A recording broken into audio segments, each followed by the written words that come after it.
ఆంధ్ర తెలంగాణలో తక్కువ ఫీజులతో high quality results ఇస్తున్న ఏకైక సంస్థ తిరుమల్ ఐఏఎస్ ఇన్స్టిట్యూట్. ఎస్ఎల్బీసీ టన్నెల్లో చిక్కుకున్న వారిని బయటకు తీసే సహాయక చర్యలైతే కొనసాగుతున్నాయి.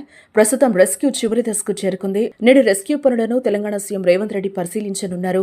ఆదివారం సాయంత్రం 5 గంటలకు ఎస్ఎల్బీసీ ప్రాజెక్టు ఉన్న నాగర్ కర్నూలు జిల్లా దోమలపెంటకు చేరుకొని పరిస్థితిని సమీక్షించనున్నారు. వనపర్తి బహిరంగ సభ తర్వాత హెలికాప్టర్లో నేరుగా ఆయన దోమలపెంటకు వెళ్లనున్నారు. అనంతరం అక్కడి నుంచి రోడ్డు మార్గంలో ఎస్ఎల్బీసీ టన్నెల్కు చేరుకోనున్నారు.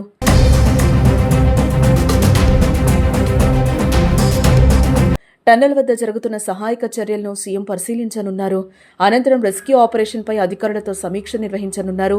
సీఎం పర్యటన నేపథ్యంలో హైదరాబాద్ రేంజ్ ఐజీ సత్యనారాయణ నేతృత్వంలో టన్నెల్ వద్ద భద్రతా ఏర్పాట్లు చేశారు. ఇక టన్నెల్ ఘటనపై రాజకీయంగా కూడా దుమారం రేగుతోంది.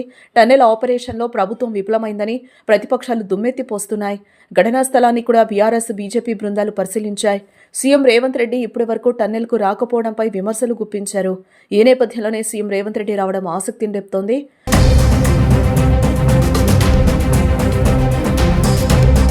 ఫిబ్రవరి 22న ఎస్ఎల్బీసీ సొరంగం కూలిపోయిన పైకప్పు కింద ఇంజనీర్లు, కార్మికులు సహా 8 మంది చిక్కుకున్నారు. వారిని సురక్షితంగా బయటకు తీసుకురావడానికి సహాయక చర్యలు ముమ్మరంగా కొనసాగుతున్నాయి. ఆర్మీ, ఎన్డీఆర్ఎఫ్ లాంటి 18 సంస్థలు, 703 మంది సహాయక సిబ్బంది 3 షిఫ్ట్ల వారీగా సహాయక చర్యల్లో పాల్గొంటున్నారు. శనివారం రాత్రి శిథిలాల కింద వారు 4 ఉన్నట్లు సమాచారం.